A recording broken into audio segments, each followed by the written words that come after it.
إن الحمد لله نحمده ونستعينه ونستغفره ونعوذ بالله من شرور أنفسنا ومن سيئات أعمالنا من يهده الله فلا مضل له ومن يضلل فلا هادي له وأشهد أن لا إله إلا الله وحده لا شريك له وأشهد أن محمدا عبده ورسوله أما بعد فإن خير الحديث كتاب الله وخير الهدي هدي محمد صلى الله عليه وسلم وشر الأمور محدثاتها وكل محدثة بدعة وكل بدعة ضلالة وكل ضلالة في النار.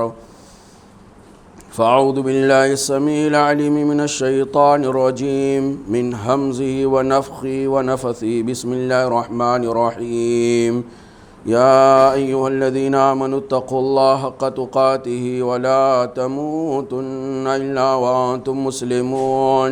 يا أيها الناس اتقوا ربكم الذي خلقكم من نفس واحدة وخلق منها زوجها وبث منهما رجالا كثيرا ونساء واتقوا الله الذي تساءلون به والأرحام إن الله كان عليكم رقيبا. يا أيها الذين آمنوا اتقوا الله وقولوا قولا سديدا يصلح لكم أعمالكم ويغفر لكم ذنوبكم ومن يطع الله ورسوله فقد فاز فوزا عظيما. اللهم صل على محمد وعلى آل محمد كما صليت على إبراهيم وعلى آل إبراهيم إنك حميد مجيد. اللهم بارك على محمد وعلى آل محمد كما باركت على إبراهيم وعلى آل إبراهيم إنك حميد مجيد. اللهم انفعني بما علمتني وعلمني ما ينفعني وزدني علما. محترم بزرگوں، قابل احترام اسلامی بھائیوں اور پیارے بچوں، نماز اللہ رب العالمین سے ملاقات کا، راز و نیاز کی باتیں کرنے کا،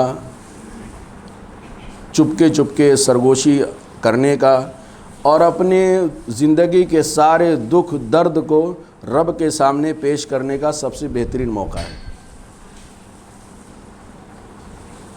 اس لیے کہ اللہ رب العالمین کہ رسول جناب محمد رسول اللہ صلی اللہ علیہ وسلم جب پریشان ہوتے تھے، کوئی بڑا میٹر آتا تھا تو اللہ کے نبی صلی اللہ علیہ وسلم کو کچھ یاد آئے یا نہ آئے، سب سے پہلے نماز یاد آتی تھی. لیکن افسوس یہ ہے کہ اکثر مسلمان جو نماز پڑھتے ہیں ان میں سے اکثر لوگوں کو یہ نہیں پتہ ہوتا کہ میں نماز میں اپنے رب سے کیا کہہ رہا ہوں، کیا دعائیں کر رہا ہوں، تحیات پڑھ رہا ہوں تو کیا مطلب. ارے کچھ ایسے لوگ ہیں، ایسے نمازی بھی آپ کو ملیں گے جن کو اتنا تک شعور نہیں ہوتا کہ میں رب کے سامنے کھڑا ہوں. دنیا بھر کے خیالات، وہی بھول بھلیاں اور انہی الجھنوں کے شکار رہتے ہیں.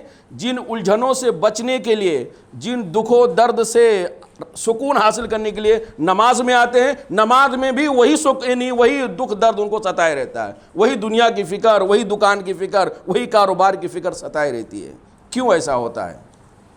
اس لیے کیونکہ اکثریت ایسی ہے جن بیچاروں کو یہ نہیں پتہ ہوتا کہ نماز میں ہم پڑھ کیا رہے ہیں، کہ آپ کس کے سامنے کھڑے ہونے جا رہے ہو، کون ہے جس کے سامنے آپ ہاتھ جوڑ کے کھڑے ہونے جا رہے ہو، کس کے سامنے پیشانی خم کرنے جا رہے ہو، کیا کہنے جا رہے ہو، کیوں آئے ہو، کیا مقصد لے کر آئے ہو، حاصل کیا ہوگا، فائدہ کیا ہوگا فائدہ کہ نہیں ہوگا، یہ سب احساس نہیں ہے. اس لیے آدمی اتنی جلد بازی میں نماز پڑھتا ہے. اور اسی لیے جب نماز میں کیا پڑھتا ہے، اللہ تعالیٰ سے کیا کہہ رہا ہے، جب اس کو سمجھ میں نہیں آتا ہے تو اس کو یہ بھی نہیں پتہ رہتا میں نے دو رکعت پڑھا یا 3 رکعت پڑھا. امام صاحب غلط پڑھا کے چلے جائیں گے تو شاید 1-2 لوگ ہی مصلی ہوں گے جو بولیں گے امام صاحب آپ نے غلط پڑھایا ہے، 4 کے بجائے آپ 5 رکعت پڑھا دیے ہیں، یا 5 کی جگہ یعنی 4 کی جگہ پہ آپ نے 3 ہی پڑھایا ہے. اس لیے میرے بھائیوں، جو وقت آ رہا ہے یعنی قریب چند ہفتوں یعنی چند دنوں کے بعد وہ نمازیوں کی تعداد بڑھانے کا دن ہے. الحمدللہ جو لوگ نماز نہیں پڑھتے تھے وہ لوگ بھی نمازی بن جائیں گے. اس مناسبت سے میں نے مناسب سمجھا کہ اپنے بھائیوں کو یہ بتایا جائے کہ آخر آپ نماز میں پڑھ کیا رہے ہیں، ہماری بھی اصلاح ہو، آپ کی بھی اصلاح ہو۔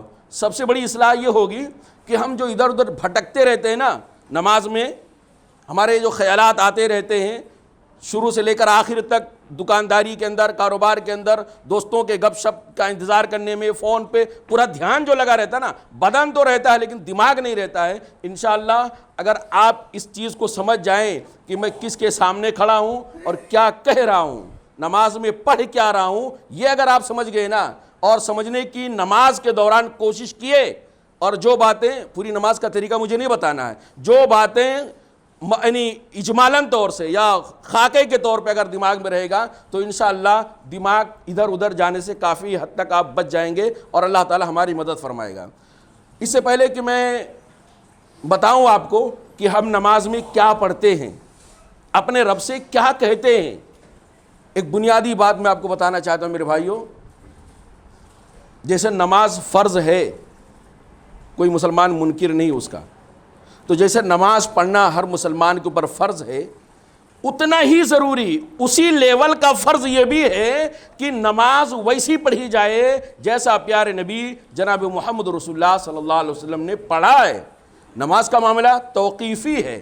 توقیفی کا مطلب یہ ہے کہ اللہ کے نبی صلی اللہ علیہ وسلم اس کو اپنی طرف سے نہیں کیے ہیں، اللہ رب العالمین نے آپ کو نماز کی ایک ایک دعا، ایک ایک رکن، ایک ایک شرائط اور ایک ایک یعنی معاملہ اللہ رب العالمین نے بتایا ہے۔ تو نماز کا پڑھنا جیسے ضروری ہے، اتنا ہی زیادہ ضروری نماز کو اس طریقے پہ پڑھنا ضروری ہے جس طریقے پہ پیارے نبی صلی اللہ علیہ وسلم نے ہم کو اور آپ کو پڑھ کے بتایا ہے اور پڑھ کے دکھایا ہے۔ الحمدللہ نبی صلی اللہ علیہ وسلم کی نماز کی پوری کیفیت حدیث کی کتابوں کے اندر، سنہرے حرفوں کے اندر لکھا ہوا ہے۔ آپ پڑھتے جائیے، نماز کی اصلاح کرتے جائیے، لیکن جہاں آپ نے یہ سوچا کہ ہم تو فلاں مسلک کے ہیں تو پھر آپ کی نماز، ساری نمازیں ہو سکتی ہیں لیکن محمدی نماز، رسول اللہ صلی اللہ علیہ وسلم والی نماز نہیں ہو سکتی میرے بھائیوں۔ اس لیے بنیادی بات جو بتاتا ہوں اس میں یہ ہے کہ نبی صلی اللہ علیہ وسلم سے جو دعائیں نماز میں ثابت ہیں آپ وہی پڑھ سکتے ہیں، صرف اتنا کافی نہیں ہے۔ نماز میں نبی صلی اللہ علیہ وسلم سے جو دعائیں ثابت ہیں وہی دعائیں پڑھ سکتے ہیں، الا یہ کہ اللہ کے نبی صلی اللہ علیہ وسلم نے تشہد کی حالت میں آپ کو آزادی دے دیا ہو، نبی صلی اللہ علیہ وسلم نے حالت سجدہ میں آپ کو آزادی دے دیا ہو کہ آپ کچھ بھی دعائیں مانگ سکتے ہیں، شرط یہ کہ عربی ہونی چاہیے۔ قرآن کی آیتیں ہیں، حدیث ہے جو نبی صلی اللہ علیہ وسلم نہیں مانگا ہے، لیکن اللہ کے نبی صلی اللہ علیہ وسلم نے کہا کہ سجدے میں اور بندہ اللہ سے زیادہ قریب ہوتا ہے، اس لیے اس میں خوب دعائیں کرنا چاہیے۔ تو آپ اپنے اعتبار سے مانگ رہے ہیں، مانگیے، قرآن کے اندر دعائیں ڈھونڈیے، حدیث کے اندر دعائیں ڈھونڈیے۔ نہیں آتا ہے تو آپ عربی بنا کر کے، صاحب عربی سے جو عربی جانتا ہے اس سے بنا کے آپ دعائیں پڑھنے کی کوشش کریں، لیکن عربی کے علاوہ کسی اور زبان میں نہیں۔ تو بنیادی بات یہ ہے کہ نبی صلی اللہ علیہ وسلم سے نماز میں جو دعائیں ثابت ہیں وہی پڑھنا ہے، بس نا، وہ دعا وہی پڑھنا ہے جہاں پہ ثابت ہے۔ آپ قیام میں سبحان ربی العظیم، سبحان ربی العظیم پڑھے نہیں چلے گا، سجدہ میں جائیں قل اعوذ برب الناس، ملک الناس، الہ الناس، سورہ فاتحہ نہیں چلے گا۔ تو یہ اتنا ضروری ہے میرے بھائیوں، محمد رسول اللہ صلی اللہ علیہ وسلم کے طریقے کی اتباع کرنا، نماز میں بھی، زندگی کے دیگر شعبوں میں ہے لیکن نماز میں اتنا بنیادی شرط ہے کہ اگر آدمی نماز کا پابند ہے لیکن طریقہ نبی صلی اللہ علیہ وسلم کا فالو نہیں کر رہا ہے، نبی صلی اللہ علیہ وسلم کے طریقے کے مطابق نماز نہیں پڑھ رہا ہے، تو اس کی نماز نہ پڑھنے کے جیسے ہے۔ اللہ رب العالمین سے دعا کہ اللہ تعالی ہم تمام بھائیوں کو نمازی بنائے اور محمد رسول اللہ صلی اللہ علیہ وسلم کی حدیثوں کی روشنی میں اپنی نمازوں کی اصلاح کرنے کی توفیق عطا فرمائے۔ کہ ابو سعید خدری رضی اللہ تعالیٰ کی روایت، مفتاح الصلاۃ الطہور، نماز کی جو کنجی ہے، چابی ہے، وہ پاکی اور صفائی ہے، دونوں اعتبار سے، یعنی حد سے اصغر سے اور حد سے اکبر سے۔ ناپاک ہے تو نہانا ہے، بغیر نہائے آپ نماز نہیں پڑھ سکتے، نہائے ہیں، پاک صاف ہیں لیکن وضو نہیں کیے ہیں تو آپ کو وضو کرنا پڑے گا۔ بغیر وضو کے، بغیر صاف ستھرا آپ نماز نہیں پڑھ سکتے، آپ کی نماز قبول نہیں ہوگی۔ دوسرا، اللہ کے نبی صلی اللہ علیہ وسلم کی حدیث کے الفاظ، وَتَحْرِيمُهَا تکبیر، نماز میں جو چیز حرام کرنے والی چیز ہوتی ہے یا جہاں سے نماز اسٹارٹ ہوتی ہے وہ تکبیر ہے، یعنی تحریمها التکبیر، نماز جو شروع ہوتی ہے وہ تکبیر تحریمہ سے شروع ہوتی ہے. تکبیر تحریمہ کیا ہوتا ہے؟ اللہ اکبر جو فرسٹ ٹائم بولتے ہیں اور اس کے بعد نیت باندھ لیتے ہیں, اس کو تکبیر تحریمہ کہا جاتا ہے. تکبیر معنی اللہ اکبر بولنا, تحریمہ یہ تحریم سے ہے اور حرام آسان ہے. حرام کے معنی ہوتا ہے ناجائز, گناہ کریں گے تو جرم, گویا آپ جرم کے شکار ہوگے. اس تکبیر کو تکبیر تحریمہ کیوں بولتے ہیں؟ جب پہلی بار اللہ اکبر بول کر کے ہاتھ باندھتے ہیں اس کو تکبیر تحریمہ اس لیے بولتے ہیں کہ وہ تکبیر بولنے سے, صرف بولنے سے, وہ تمام چیزیں جو تکبیر بولنے سے پہلے حلال تھی اب آپ کے لیے حرام ہو جاتی ہیں. تکبیر نہیں بولے تھے, آپ کھانا کھا لو, آپ پانی پی سکتے ہو, بات چیت کر سکتے ہو اور دنیا کے دیگر کام بھی کر سکتے ہو, ساری چیزیں آپ کے لیے حلال ہیں جو مباح ہیں, آپ کر سکتے ہیں. لیکن جہاں اللہ اکبر بولے تو اب کھانا آپ کے لیے حرام, پینا آپ کے لیے حرام, بات چیت کرنا حرام, ادھر ادھر دیکھنا حرام, زیادہ حرکت کرنا حرام. تو اس لیے اس کو تکبیر تحریمہ کہا جاتا ہے. اسی لیے اللہ کے نبی صلی اللہ علیہ وسلم کہتے ہیں تحریمھا تکبیر, نماز میں بہت ساری جائز چیزوں کو حرام کرنے والی چیز اللہ اکبر پہلی بار بولنا. وتحلیلھا تسلیم, اب اللہ اکبر بول کر کے جو بہت ساری چیزیں حرام ہو گئی تھی وہ حلال کب ہوں گی؟ بات کرنا حرام ہو گیا, کھانا حرام ہو گیا, پینا حرام ہو گیا, ادھر ادھر دیکھنا حرام ہو گیا. ابھی حلال کب ہوگا؟ کھانا کب حلال ہوگا, پینا کب حلال ہوگا, بات چیت کرنا کب حلال ہوگا, ادھر ادھر دیکھنا حلال کب ہوگا؟ تحلیلھا التسلیم, آپ سلام پھیر دیں. جب آپ سلام پھیر دیں گے تو آپ کے لیے نماز میں جو بہت ساری چیزیں حلال حرام تھی وہ حلال ہو جاتی ہیں. تو اللہ کے نبی صلی اللہ علیہ وسلم نے بیان فرمایا کہ اللہ اکبر یہ نماز کی شروعات ہے. کیا اللہ اکبر کا اگر معنی رہ گیا تو نماز میں آپ کچھ نے سمجھا ہی نہیں, کیونکہ بار بار اسی کو دہرایا جا رہا ہے. آپ کو جب نماز کے لیے بلایا گیا تھا تو کئیوں بار مودی صاحب نے کہا تھا اللہ اکبر اللہ اکبر, اور جب مسجد میں آ گئے تھے, ادھر ادھر بیٹھے تھے, وضو خانے پہ تھے, تب اقامت کہی گئی تھی, تب بھی کئی بار بولا گیا تھا اللہ اکبر اللہ اکبر. اور پھر جب نماز شروع کی تو اللہ اکبر, اور اس کے بعد پھر رکوع میں جا رہے ہیں تو اللہ اکبر, سجدے میں جا رہے ہیں تو اللہ اکبر, اٹھ رہے ہیں تو اللہ اکبر. اللہ اکبر کا مطلب تو کچھ خاص ہے, اللہ اکبر کا مطلب تو کچھ خاص ہے. اللہ اکبر کا سیدھا سادہ مفہوم یہ ہوتا ہے اللہ سب سے بڑا ہے. یہی آپ ذہن بنا لیجئے.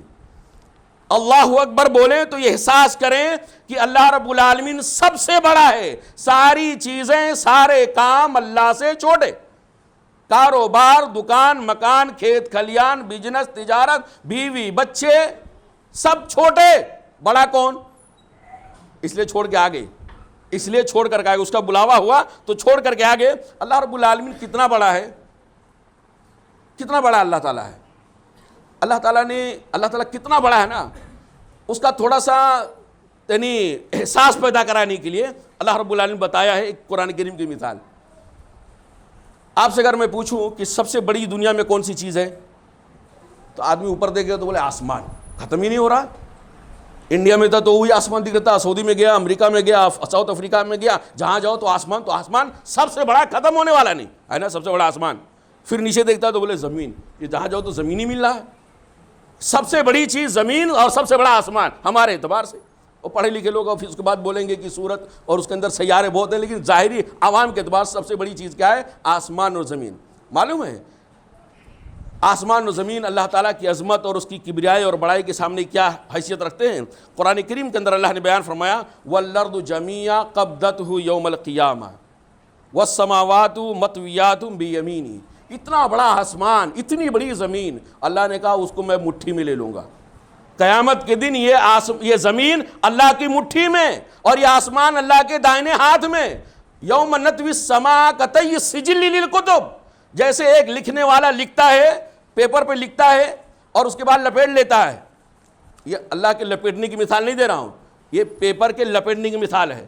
تو جیسے ایک آدمی لپیٹ کر کے ایسے رکھ لیتا ہے, اللہ تعالیٰ آسمان کو ایسے ہی لپیٹ کر کے رکھ لے گا, موڑ کے فولڈ کر کے اللہ تعالیٰ رکھ لے گا. اتنا بڑا آسمان. اب وہ تو اب سمجھو, تھوڑا سوچو کہ اللہ تعالیٰ کتنا بڑا ہے. یہ اللہ رب العالمین کا بہت بڑا فضل و کرم ہے کہ اللہ تعالیٰ نے ہمیں اپنے اوپر یعنی اللہ اتنے عظیم ذات پر ہمیں ایمان لانے کی توفیق عطا فرمایا. دعائے ثنا میرے بھائیوں, اللہ کے نبی صلی اللہ علیہ وسلم نے کہا میں جو تھوڑی دیر خاموش رہتا ہوں نا اس میں یہ دعا پڑھتا ہوں. میں نہیں کہتا سب یہی دعا پڑھیں, عدل بدل کر کے پڑھتے رہیں. کبھی انی وجہت وجہی للذی فطر السماوات والارض پڑھ لیں, اور کبھی سبحانک اللہم پڑھ لیں, کبھی یہ دعا پڑھ لیں. الگ الگ نوعیتوں سے پڑھنے کا فائدہ یہ ہوگا کہ ایک تو ساری سنتوں پر آپ کو عمل کرنے کا موقع مل جائے گا، ثواب مل جائے گا، اور دوسرا یہ آپ نیا نیا ملے گا نا تو انشاءاللہ آپ کا دماغ نماز میں اور زیادہ لگے گا۔ آئیے اس حدیث دعا کے اوپر اللہ کے نبی صلی اللہ علیہ وسلم کہتے ہیں، میں جو دعا پڑھتا ہوں، اللہم باعد بینی و بین خطایایا، یا اللہ، اللہم، اے اللہ۔ یہ اصل میں دعائیں ایسی نا کہ جس کا ایک ورک شاپ ہونا چاہیے، ایک یعنی درس ہونا چاہیے کئی ہفتوں کا، یعنی لیکچر ہونا چاہیے۔ یہ جمعہ کے خطبے کے اندر اس کو یعنی سمیٹنا ناممکنات میں سے۔ اللہم باعد بینی و بین خطایایا، یا اللہ جو گناہ میرے ہو چکے ہیں ماضی میں، آج تک جب نماز پڑھ رہا ہوں، یا اللہ ابھی تک جو میرے گناہ ہو گئے ہیں، میرے اور میرے گناہوں کے بیچ میں دوری ڈال دے، میرے گناہوں کو بھگا دے، دور کر دے، باعد دور کر دے۔ کتنا دور کر دے؟ بندہ اللہ تعالیٰ سے کہہ رہا ہے، محمد رسول اللہ صلی اللہ علیہ وسلم کے سکھائے ہوئے الفاظ، یا اللہ میرے گناہوں کو مجھ سے دور کر دے، کما باعدت بین المشرق والمغرب، یا اللہ جیسے مشرق اور مغرب کو تو نے دور کر دیا ہے، ایسٹ اور ویسٹ کو دور کر دیا ہے، اللہ تعالیٰ اتنا میرے اور میرے گناہوں کے درمیان دوری ڈال دے۔ اور دوسرا مطلب معاف فرما دے۔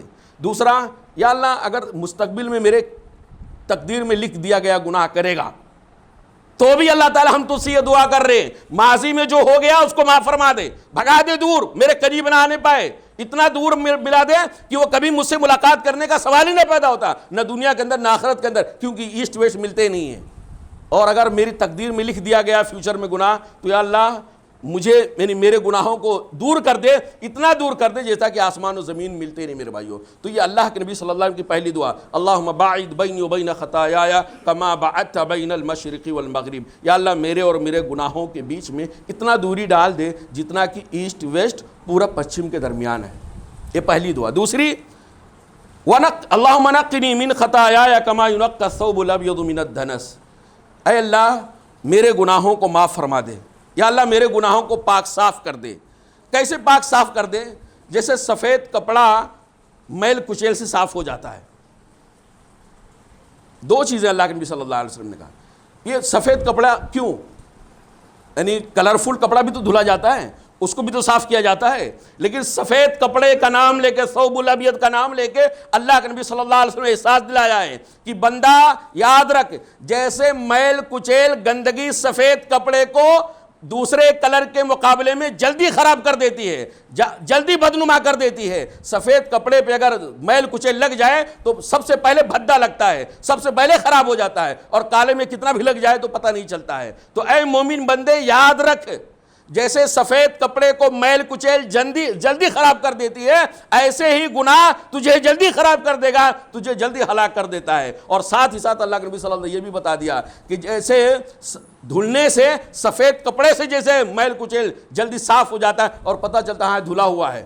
بلیک کپڑا کو دھلو یا نہ دھلو پتہ نہیں چلتا، لیکن سفید کپڑا دھلا ہے کہ نہیں دھلا وہ صاف پتہ چلتا ہے۔ تو اللہ رب کے نبی صلی اللہ علیہ وسلم نے سفید کپڑے کا تذکرہ کر کے یہ بتایا ہے کہ اے بندے مومن، تو نماز میں اللہ تعالیٰ سے یہ دعا کیا ہے، نماز کے بعد جائے تو پتہ چلے جیسے سفید کپڑا دھلنے کے بعد پتہ چلتا ہے، ایسے ہی نماز پڑھنے کے بعد تو گناہوں سے اتنی نفرت کرنے والا ہو کہ پتہ چلے تو اپنے گناہوں کی معافی اللہ تعالیٰ سے مانگ کر کے آیا ہے اور تیرے گناہوں کو اللہ تعالیٰ نے معاف کر دیا ہے۔ اسی کے اندر تیسری دعا، اللہم اغسلنی من خطایایا بالثلج والماء والبرد، اے اللہ میرے گناہوں کو دھل دے، میرے گناہوں کو، اللہم اغسلنی، یا اللہ میرے گناہوں کو دھو دے، کس سے؟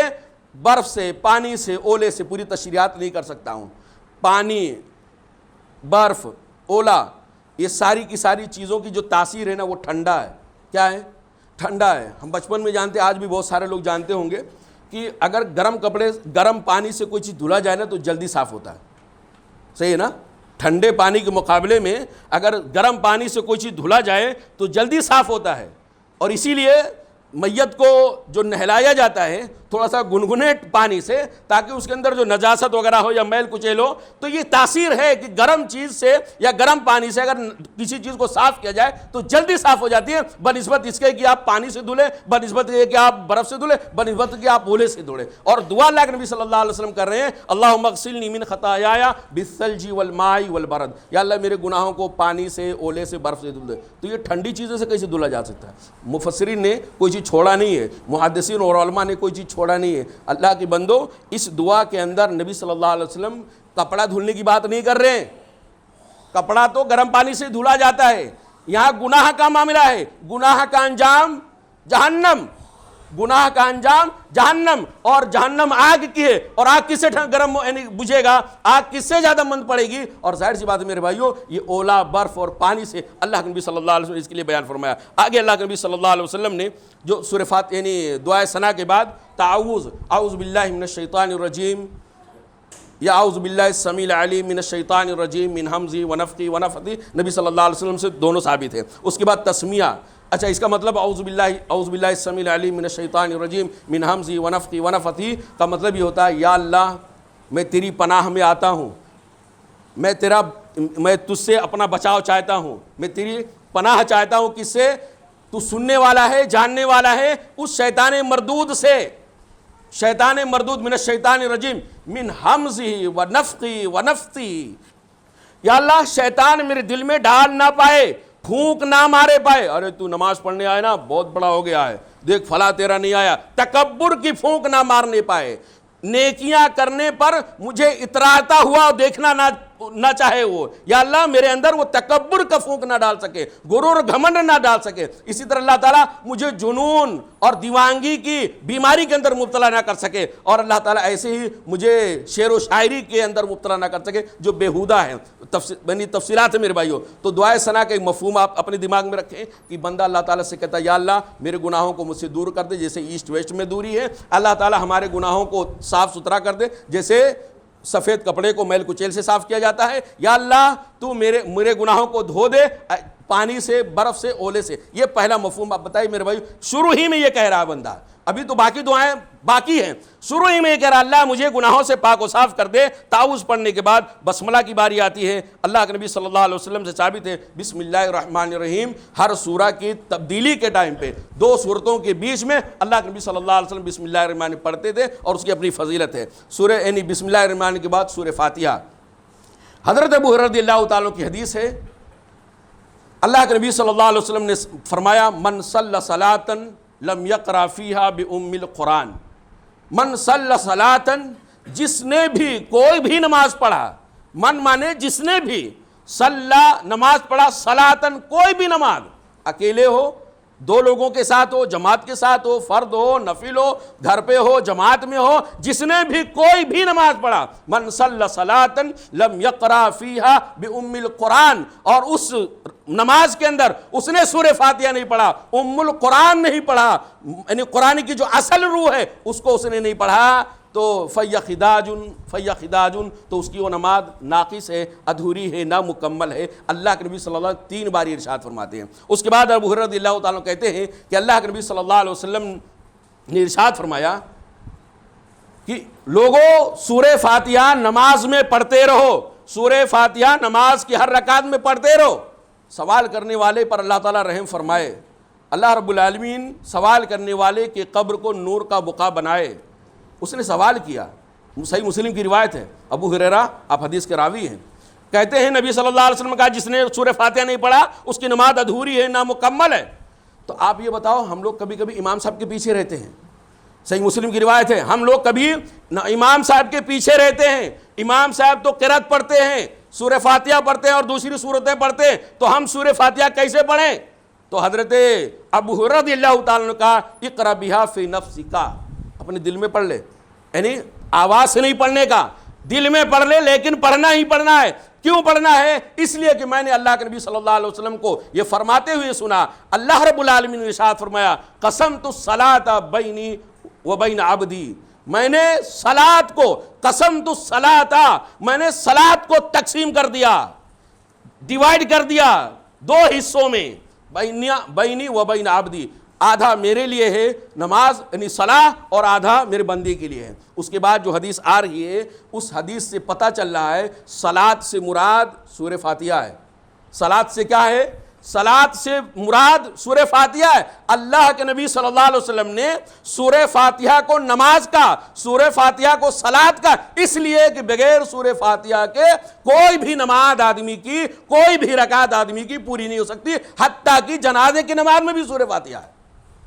کوئی ایسی نماز نہیں ہے جس میں اسلاف نے، اللہ کے نبی صلی اللہ علیہ وسلم نے، صحابہ کرام نے سورہ فاتحہ نہ پڑھی ہو، چاہے اکیلے ہو چاہے جماعت کی شکل میں، سورہ فاتحہ پڑھنا ہی ضروری ہے۔ اللہ کے نبی صلی اللہ علیہ وسلم کہتے ہیں کہ اللہ رب العالمین نے ارشاد فرمایا کہ میں نے سورہ فاتحہ کو 2 حصوں میں بانٹ دیا، آدھا میرے لیے آدھا میرے بندے کے لیے۔ بندہ کہتا ہے، نبی صلی اللہ علیہ وسلم کہتے ہیں کہ جب بندہ کہتا ہے الحمدللہ رب العالمین، تو اللہ تعالیٰ کہتا ہے فرشتوں دیکھو میرے بندے نے میری حمد بیان کیا، الحمدللہ رب العالمین۔ ہم یہاں پڑھ رہے ہیں، دل میں پڑھ رہے ہیں، اکیلے پڑھ رہے ہیں، جماعت کے ساتھ پڑھ رہے ہیں، اور اللہ ہمارا ذکر فرشتوں کے ساتھ کر رہا ہے۔ بندہ دیکھو فلاں جگہ نا بندہ نماز پڑھ رہا، میرا نام لے کر کے حمدنی عبدی، میرے بندے نے میری حمد کیا، الرحمن الرحیم۔ بندہ اللہ تعالیٰ کہتا ہے فرشتوں دیکھو پھر میرے بندے نے اثنا علیہ عبدی، میرے بندے نے میری ثنا بیان کیا، مالک یوم الدین مجدنی عبدی، اے فرشتوں دیکھو میرے بندے نے میری عظمت بیان کیا، میری بزرگی بیان کیا۔ اب اللہ تعالیٰ کہتا ہے مالک یوم الدین ایاک نعبد و ایاک نستعین، اے اللہ ہم تیری ہی عبادت کرتے ہیں اور آئندہ مرتے دم تک کرتے رہیں گے۔ ایاک نعبد، ہم تیری ہی عبادت کر رہے ہیں اور تیری ہی عبادت کرتے رہیں گے، وَإِيَّاكَ نَسْتَعِينُ، ہم تجھ ہی سے مدد مانگتے ہیں اور تجھ ہی سے مدد مانگتے رہتے ہیں۔ جب بندہ یہ کہتا ہے تو اللہ تعالیٰ کہتا ہے دیکھو بندے نے مجھ سے جو مانگا نا میں نے اس کو دے دیا۔ بندہ نے مجھ سے جو مانگا، اصل کیا توحید کا اقرار کر رہا ہے اور یہ دعویٰ یعنی دم بھر رہا ہے کہ اللہ تعالیٰ ابھی جیسے عبادت کر رہا ہوں تیری، ایسے مرتے دم تک کرتا رہوں گا۔ تو اللہ تعالیٰ کہتا ہے بندے نے جو مجھ سے مانگا میں اس کو دے دیا۔ تو اہدنا الصراط المستقیم، جب بندہ کہتا ہے اے اللہ مجھے سیدھے راستے پہ چلا، تو لوگ کہتے ہیں یہ سیدھے راستے پہ نہیں اس کے لیے مانگ رہا ہے۔ نہیں، آپ کی کج فہمی ہے۔ اہدنا الصراط المستقیم کا مطلب ہوتا ہے یا اللہ مجھے سیدھے راستے پہ چلا، اگر سیدھے راستے پہ تو چلا دیا ہے تو مرتے دم تک اللہ تعالیٰ اس پر ثابت قدم رکھ، مرتے دم تک مجھے ہدایت پر رکھ۔ اہدنا الصراط المستقیم صراط الذین انعمت علیہم، اے اللہ ان لوگوں کے راستے پہ چلا جن لوگوں پہ تو نے انعام کیا ہے۔ کس پر انعام کیا ہے؟ قرآن کریم کی سورہ نساء وغیرہ کی آیت کے اندر اللہ نے بیان فرمایا انبیاء پہ اللہ تعالیٰ نے انعام کیا ہے، اسی طرح صدیقین پر کیا ہے، شہداء پہ کیا ہے اور نیک لوگوں پر کیا ہے۔ یہی 4 لوگ ہیں یعنی جنت کے اندر جو محلہ قائم ہوگا، جو سوسائٹی بنے گی، جو آبادی جنت کے اندر ہوگی، وہی 4 ہی قسم کے لوگوں کے اندر ہوگی۔ باقی کسی اور کو جنت کے اندر رہائش کی جگہ نہیں ملنے والی ہے۔ انبیاء ہوں گے یا تو صلحاء ہوں گے، یا انبیاء ہوں گے یا تو صدیقین ہوں گے یا شہداء ہوں گے اور صالحین ہوں گے، ان کے علاوہ 5واں کوئی بھی آدمی نہیں ہوگا۔ اللہ تعالیٰ نے بیان فرمایا کہ ہم نے ایسے لوگوں پر انعام کیا ہے، انعم الذین، اللہ نے ان لوگوں پر انعام کیا ہے۔ تو جن لوگوں پر اللہ نے انعام کیا انہی لوگوں کے بارے میں ہم اللہ تعالیٰ سے دعا مانگ رہے ہیں اہدنا الصراط المستقیم صراط الذین انعمت علیہم، یہی نہیں غیر المغضوب علیہم، یا اللہ ان لوگوں کے راستے پہ نہیں چلا جن کے اوپر تو نے غضب نازل کیا ہے، ولا الضالین، اور ان لوگوں کے راستے پہ نہ چلا جو اللہ تعالیٰ بھٹک گئے، جو بہک گئے ہیں۔ یہ گمراہ لوگ کون ہے؟ وہ بس لب لباب یہ ہے، ایک یہودی اور ایک دوسرے نصرانی، دونوں کی گمراہی کا یا دونوں کے اوپر غضب نازل ہونے کا ریزن کیا تھا؟ بہت اہم نکتہ ہے میرے بھائیو، جب نماز میں یہ پڑھیں نا تو اپنی زندگی کا جائزہ لیں کہ ہم کہتے ہیں غیر المغضوب علیہم، یا اللہ مجھے ان لوگوں کے راستے پہ نہ چلا جن کے اوپر غضب نازل ہوا، تو کون لوگ تھے وہ؟ کیا غلطی کیے تھے؟ غلطی یہ کیے تھے ایک کے پاس علم کا پورا سمندر تھا، بہت بڑے علامہ اور فہامہ ان کے اندر تھے، بہت بڑے جانکار لوگ تھے، لیکن عمل نہیں کرتے تھے، علم بہت تھا، یہودی لوگ علم بہت تھا لیکن عمل میں کچے تھے، اور دوسرے وہ لوگ تھے جو عمل میں علم میں کچے تھے اور عمل میں پختہ تھے۔ یہ دونوں کو اللہ رب العالمین کی نظروں سے گرے ہوئے ہیں، یعنی کسی کے پاس صرف علم ہے عمل نہیں کر رہا ہے تو اس کا علم اس کے لیے جہنم میں پہنچانے کا ذریعہ بنے گا، اور کسی آدمی کے پاس علم نہیں ہے صرف عمل کا جذبہ ہے تو ایسے آدمی کا عمل بھی نہ کیے ہوئے کی طرح ہوگا، کیونکہ اللہ تعالیٰ وہی عمل قبول کرتا ہے، اللہ تعالیٰ وہی نیکی قبول کرتا ہے جو پیارے نبی صلی اللہ علیہ وسلم کی سنتوں کے مطابق کیا جائے۔ کسی آدمی کو سنتوں کا پتہ نہ ہو، یہ عمل کیسے کیا جاتا ہے اس کا علم نہ ہو، بس اپنے اعتبار سے پانی دھوک رہا ہے, پانی چلایا جا رہا ہے, کولہو چلایا جا رہا ہے, کہاں جا رہا ہے, پیاز میں جا رہا ہے یا گاجر میں جا رہا ہے, اس سے اس کو فکر نہیں ہے, تو ایسے آدمی کا میرے بھائیو کوئی عبادت اللہ تعالیٰ کے یہاں قبول نہیں ہوگی. گویا جن لوگوں کے راستے سے اللہ تعالیٰ سے ہم کہتے ہیں اللہ بچا, ان کے اندر دو بنیادی خرابیاں تھیں. ایک کے اندر خرابی یہ تھی, علم بہت تھا لیکن عمل نہیں تھا. اپنی زندگی میں جھانکے, یار میں یہ بھی جانتا ہوں جھوٹ نہیں بولنا چاہیے, جھوٹ بول رہا ہوں, بے ایمانی نہیں کرنا چاہیے, بے ایمانی کر رہا ہوں, سچ بولنا چاہیے, سچ نہیں بول رہا ہوں, جو چیزیں میں جان رہا ہوں اس پر عمل نہیں کر رہا ہوں. کس کے راستے پہ جا رہا ہوں, کس کے راستے پہ جا رہا ہوں؟ نماز میں تو کر کے آیا ہوں غیر المغضوب علیہم, وہ ان لوگوں کا راستہ تھا کہ جو لوگ جانتے تھے لیکن عمل نہیں کرتے تھے, وہی راستے پہ ہم بھی تو جا رہے ہیں. اگر اسی راستے پہ جا رہے ہیں, جان کر کے جان بوجھ کر کے اگر اپنے علم کی مخالفت کر رہے ہیں, کتاب و سنت کا جتنا آپ کے پاس علم ہے, علم کا مطلب یہ نہیں ہے کہ آپ کسی یونیورسٹی سے فارغ ہوں, کسی جامعہ سے فارغ ہوں, آپ کو جتنی چیزوں کا علم ہے آپ اتنی چیزوں پر عمل کر رہے ہیں کہ نہیں کر رہے ہیں. اگر اپنے علم کے مخالفت کر رہے ہیں تو اس کا مطلب یہ ہے کہ آپ یہودیوں کے راستے پہ جا رہے ہیں. اللہ ہم سب کی حفاظت فرمائے, اللہ ہم سب کی حفاظت فرمائے. ہم کہتے ہیں یا اللہ ان لوگوں کے راستے پہ نہ چلا جن کے اوپر تو نے غضب نازل ہوا. اور اگر علم نہیں سیکھ رہے, بہت سارے احباب کیا کرتے ہیں, اور علم سیکھو گے تو عمل کرنا پڑے گا, علم سیکھو گے تو عمل کرنا پڑے گا. ایسے لوگوں کو اللہ تعالیٰ قیامت کے دن سمجھائے گا. قرآن کریم کی بہت ساری آیتیں ہیں کہ اللہ تعالیٰ نے تم کو دماغ دیا تھا, دل دیا تھا, کیا کرنے کے لیے دیا تھا؟ صرف دنیا کے اندر جھونکنے کے لیے دیا تھا, صرف دنیا کمانے کے لیے دماغ استعمال کرنے کے لیے دیا تھا. دین کمانے کے لیے, دین کو حصول کے لیے, آخرت کی فکر کرنے کے لیے تمہیں اپنے دل اور دماغ کو کیوں نہیں استعمال کیا؟ تو ایک میرے بھائی, اور دوسرا کہ جس کے پاس علم نہیں ہے. آج دیکھو مسلمانوں کے اندر الگ الگ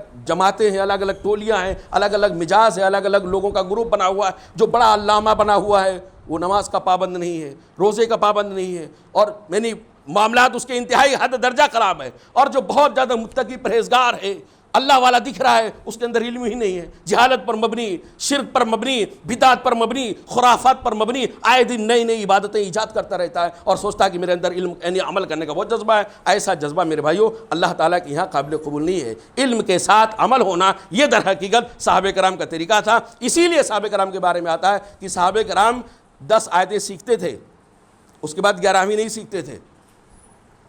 10 آیتیں سیکھتے تھے قرآن کریم کی, پھر 11ویں نہیں سیکھتے تھے. 11ویں آیت تب سیکھتے تھے جب وہ 10 آیتوں پر وہ لوگ عمل کر لیا کرتے تھے, اور ان کو عمل کرنے میں دیری نہیں لگتی تھی. اس لیے صحابہ جو تھے, سلف صالحین جو تھے, جن کے راستے پہ چلنے کے لیے ہم دعائیں کر رہے ہیں, یہ وہ لوگ تھے جو علم حاصل کرتے تھے عمل کے لیے, اور ہم ڈگریاں حاصل کر رہے ہیں, ہم علم حاصل کر رہے ہیں علامہ اور فہامہ بننے کے لیے. میرے بھائیو یہ انتہائی خطرناک روش ہے میرے بھائیو. تو یہ سورہ فاتحہ, اس کے بعد میرے بھائیو رکوع میں جانے کی دعائیں انشاءاللہ اگر حالات سازگار رہیں, موقع ملا اور ذہن سازی ہوئی تو انشاءاللہ اگلے جمعہ میں اسی چیز کو بیان کرنے کی آگے کوشش کریں گے. میں نے سوچا تھا ایک ہی جمعہ کے اندر ختم ہو جائے گا, لیکن سورہ فاتحہ بھی بات رہے گی. اللہ رب العالمین سے دعا ہے کہ اللہ تعالی ہم تمام بھائیوں کو نمازی بنائے, اور نماز کو نبی صلی اللہ علیہ وسلم کے سنت کے مطابق پڑھنے کی توفیق عطا فرمائے, اور ساتھ ہی ساتھ اللہ رب العالمین جو کچھ ہم نماز میں پڑھیں اس کو سمجھ کر کے پڑھنے کی کوشش اللہ تعالیٰ میں توفیق عطا فرمائے. یقین مانیں جتنی چیزیں میں نے آپ کو بتایا, اللہ اکبر,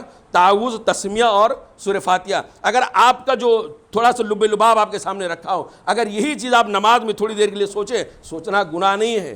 باہر کی چیزیں سوچنا گناہ ہے, باہر کی چیزیں سوچنا گناہ ہے. آپ اللہ رب العالمین سے دعا کریں اللہم انی اسألک الجنہ, تو جنت کی نعمتوں کا تو خیال آنے والا ہے. یہ معیوب نہیں ہے میرے بھائیوں.